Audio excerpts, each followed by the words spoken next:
Лера с детства была чайной девчонкой. Про таких всегда говорят «сорвиголова». Она дружила исключительно с мальчишками, лазила по деревьям и заборам, играла с ними в войну. После школы, не слушая никаких уговоров матери и запретов отца, Лера собрала вещи и поехала в город поступать учиться на геолога. Мать причитала: «Что же это такое?» И профессию себе выбрала тоже мужскую. «Будешь в странах с киркой лазить по горам и камни долбить». Но девушка настояла на своем, и только ее и видели. В родном поселке. Недаром говорят: «Дай девочке мужское имя, и характер у нее будет соответствующий». Поступила она сразу, без проблем, учеба ей нравилась и давалась легко. Но так случилось, что на 3-м курсе в одной из веселых молодежных компаний она влюбилась в парня с гитарой, которого почему-то все сверстники называли Алексеевич по отчеству. Возможно, потому что он был старше всех.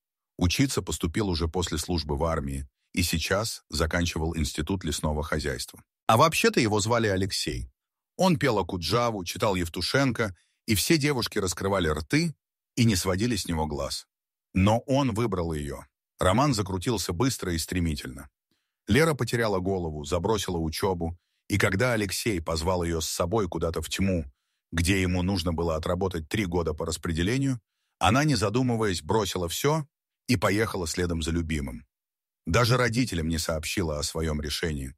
Не хотела слушать нотации отца и кудахтанье матери. Решила, что когда устроится на новом месте, тогда и посвятит предков в свои планы. Лера, конечно, понимала, что в деревне, в глухой тайге им будет тяжело, но ведь с милым-то рай в шалаше. Она была уверена, но вышло все не так. Домишко им выделили старенький, продуваемый всеми ветрами. Алексей стал работать егерем, пропадал в лесу неделями. Я говорил, что надо все изучить, во всем разобраться и поставить себя перед местными так, чтобы уважали, говорил он. Для этого он представлялся всем своим отчеством. Алексеевич. Так и пошло. Односельчане так и стали его звать. Лера томилась дома, одна, как птичка в неволе, другие были не нужны. С местными камушками не получалось наладить контакт, да ей это и не надо было. Единственное, что еще очень сильно угнетало, это ее непонятный статус. Алексей так и не сделал ей предложение, она не была ни женой ему, ни невестой, да вообще не пойми кто. Алексей злился, когда она заговаривала на эту тему. «Тебе мало того, что я тебя люблю? Нужен штамп?» Но когда Лера забеременела, они все-таки расписались. Через год после их переезда родились двойняшки – Коля и Даша. Но Алексей как-то без особой радости встретил их появление на свет. Он все больше пропадал в тайге, отремонтировал избушку на заимке, понаделал каких-то тайных землянок на разных участках своей обширной территории, стал злым и замкнутым. Ничего Лере не рассказывал, но она видела, что у него какие-то проблемы. Иногда у него проскальзывало, что ему все не нравится. Развлекать охотников, власть имущих и прислуживать им, а это уже начало входить в какую-то систему. «Ничего, потерпи, Лерка, скоро отрубим положенные 3 года и уедем отсюда навсегда», — успокаивал он жену. Немного осталось, всего до каких-то нескольких месяцев, но между ними уже не было той близости и понимания, что раньше. Но этому не суждено было случиться. На очередной охоте с местными чинушами Алексеевич случайно убил человека, а может и не случайно. Алексей утверждал, что его подставили и наказали за строптивый характер, да только никто не поверил. В общем, дали егерю 4 года. Осталась одна Лера с детьми в деревне.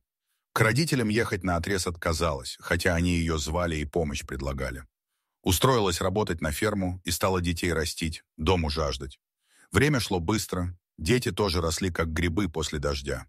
Коля как-то раз нашел вороненка в лесу. Как он там один оказался, никто не знает. Он долго держал вороненка в руках и поглядывал на деревья. Вороненок орал от испуга, собрать его и подлетать не было никого. В округе не было ни одного ворона. «Мама, что делать-то с ним будем, кремальчик? Не бросать же его на съедение диким зверям, домой отнесем?» Лера старалась прививать детям любовь к природе и животным. «Ты, Арья, может, родители объявятся, тогда тебя отпустим», — поучал птенца Коля. «Кар», — ответила птица и попыталась клюнуть своего спасителя. Для вороненка смастерили большую клетку, накопали червей, окрестили его Гоша и поселили на окне. Со временем из крикливого вороненка вырос вполне приличный ворон. Домочадцев Гоша не боялся, часто усаживался на плечи к ребятам или шарил по кухне, пытаясь стащить из еды что-нибудь. Лера уже давно открыла клетку и выпустила питомца на волю. На улице Гошу не манило, ворон долетал до ближайших деревьев, но всегда возвращался на свой подоконник, так и стал жить с ними. Но все же изредка наведывался в лес. Алексей вернулся из колонии совсем другим человеком.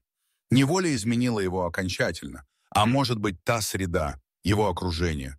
Все чаще он стал поднимать руку на жену, периодически доставалось и детям.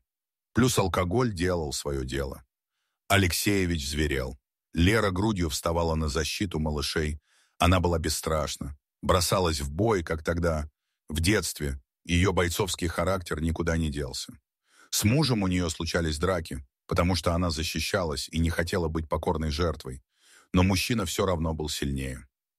Однажды он запер сбитую жену в сарае, и пока она очутилась и приходила в сознание, схватил детей и потащил в лес, который начинался прямо за огородами их дома. Когда Лера оклемалась и с трудом выбралась из сарая, выломав доски, на чердаке в доме было пусто.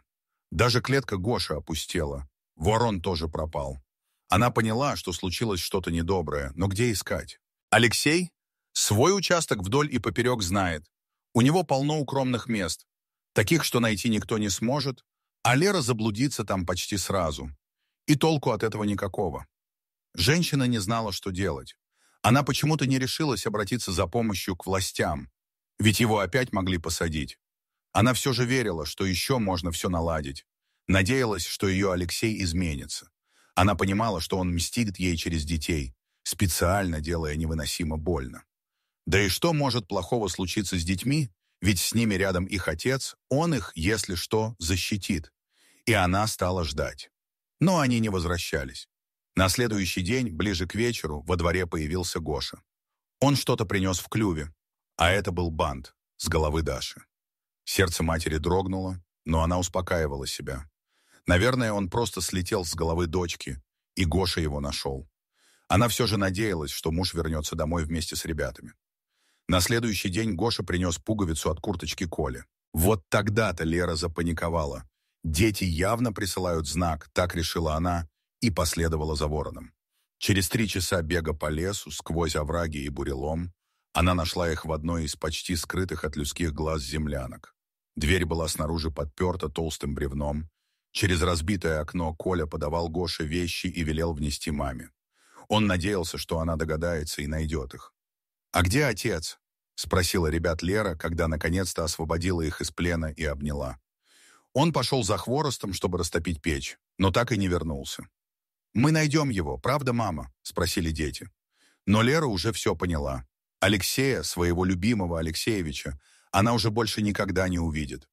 И это была правда. Тело его нашли через несколько дней в реке. То ли он сам утопился, то ли утонул случайно. Выяснить так и не удалось. Но если бы не ворон Гоша, который оказался очень умным и сообразительным, ребятам было бы очень туго в этой землянке. О самом страшном Лера даже думать боялась. Понравилась история? Ставь лайк и подписывайся на канал. Впереди еще много всего интересного. Всего доброго.